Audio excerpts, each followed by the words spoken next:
Good morning, India.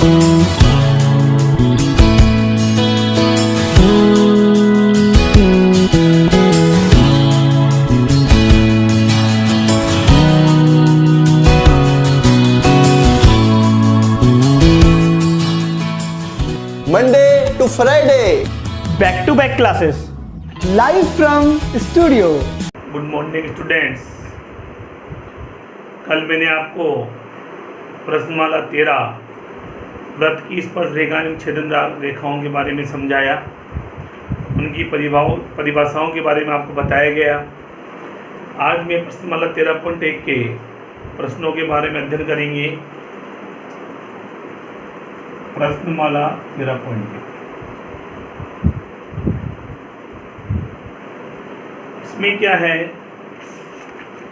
पहला प्रश्न दे रखा है, निम्नलिखित प्रत्येक कथन सत्य है या असत्य। जो आपको कथन दिया गया 13.1 में वो सत्य असत्य उसे समझाइए और अपने उत्तर की जांच भी कीजिए। क्या कारण है उसका सत्य होने का, असत्य होने का क्या?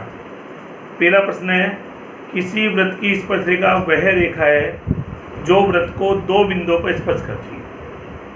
प्रश्न आया कि व्रत की स्पर्श रेखा वह रेखा है जो व्रत को दो बिंदुओं पर स्पर्श करती है, जबकि अपन जानते हैं, मैंने कल परिभाषा लिखाई थी कि व्रत की स्पर्श रेखा व्रत को सिर्फ एक बिंदु पर ही स्पर्श करती है, जबकि एक रेखा दो बिंदुओं पर प्रच्छेद करती है। तो ये हो गया असत्य। पहला प्रश्न का आंसर है असत्य। कारण लिख दो आगे, चूंकि व्रत की स्पर्श रेखा व्रत को केवल एक बिंदु पर प्रच्छेद करती है, एक बिंदु पर स्पर्श करती है।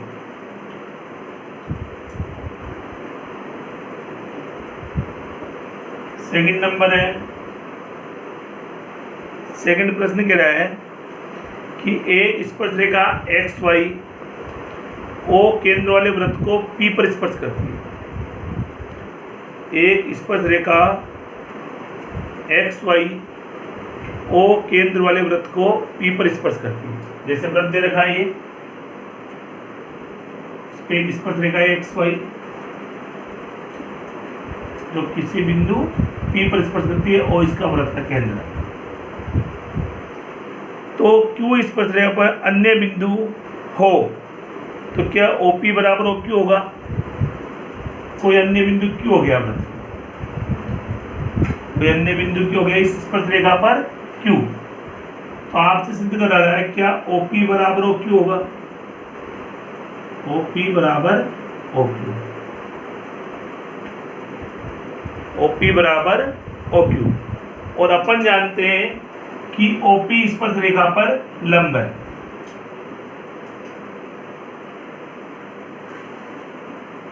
व्रत की त्रिज्या स्पर्श रेखा पर लंबवत होती है। और लंब सबसे छोटी भुजा होती है। लंब सबसे छोटी भुजा होती है, इसलिए OQ OP से बड़ा हो। OQ किससे बड़ा होगा? OP से। इसलिए इसका आंसर भी क्या आ गया? असत्य है। सेकंड नंबर भी क्या है? असत्य।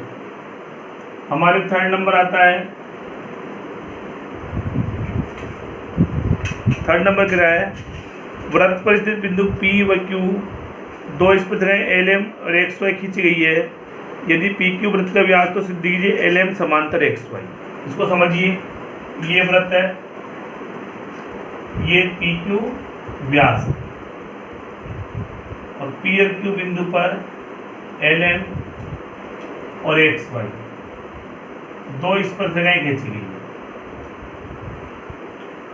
LM व XY स्पर्श रेखा।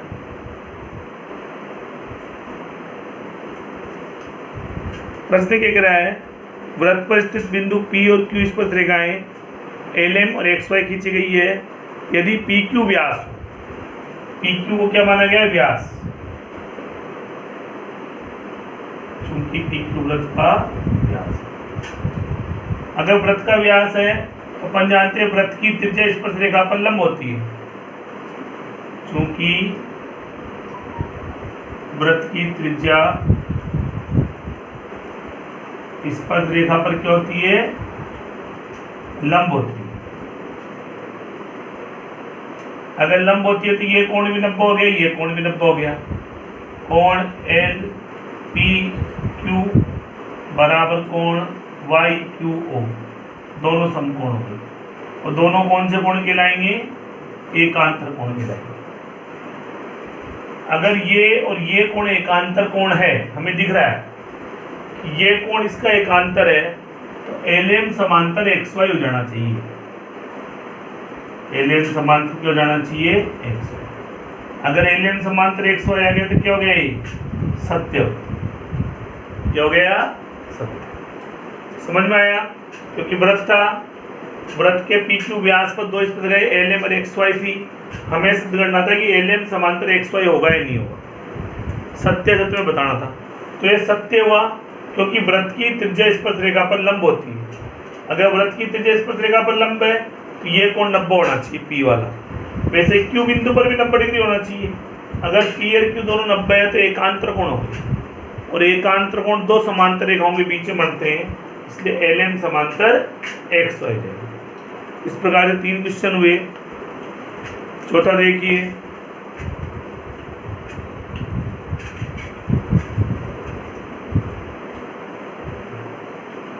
चौथा क्वेश्चन कह रहा है ये, एक वृत्त का केंद्र O दूसरे वृत्त पर स्थित है। ये वृत्त है और दूसरा वृत्त ये केंद्र हो। एक वृत्त का केंद्र O दूसरे वृत्त पर स्थित है जिसका केंद्र A है।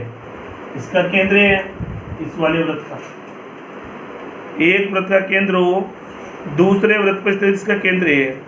यदि O केंद्र वाला वृत्त बिंदु A और B से इस प्रकार गुजरता है, O केंद्र वाला वृत्त बिंदु A और B से इस प्रकार गुजरता है कि AOB एक ही रेखा पर हो। अब देखो ये वाला AO और इधर B मान लो, ये AOB इस प्रकार गुजरता है कि AOB एक ही रेखा पर हो, तो B से खींची गई स्पर्श रेखा दोनों वृत्तों के प्रतिच्छेद बिंदु से गुजरती है। B से अगर स्पर्श रेखाएं खींची जाए इस वृत्त पर, ये B बिंदु से खींची गई वृत्त के प्रतिच्छेदन बिंदु से गुजरेगी, सही, ये भी सत्य होगा। ये चौथा प्रश्न। तो प्रश्न क्या था, O केंद्र वाला वृत्त दूसरे वृत्त के पर स्थित है जिसका बिंदु केंद्र बिंदु A। AOB एक सरल रेखा में, तो AOB एक सरल रेखा बना लिया हमने। अब पूछ रहा B बिंदु से खींची ये स्पर्श रेखाएं वृत्त के प्रतिच्छेद बिंदु से गुजरती है। सत्य है, B से जाने वाली स्पर्श रेखाएं वृत्त के स्पर्श प्रतिच्छेद बिंदु से गुजरेगी। इस प्रकार से हम इस प्रश्नावली के सत्य सत्य के प्रश्नों को हल करके भी प्रदर्शित कर सकते हैं। देखिए दूसरा प्रश्न है इसका, एक वृत्त पर स्थित एक बिंदु से कितनी स्पर्श रेखाएं खींची जा सकती है। एक वृत्त पर स्थित किसी बिंदु से कितनी स्पर्श रेखाएं खींची जा सकती है। तो अपन जानते हैं वृत्त पर सिर्फ एक बिंदु से एक ही स्पर्श रेखा खींची जा सकती है, तो ये रिक्त स्थानों की पूर्ति है।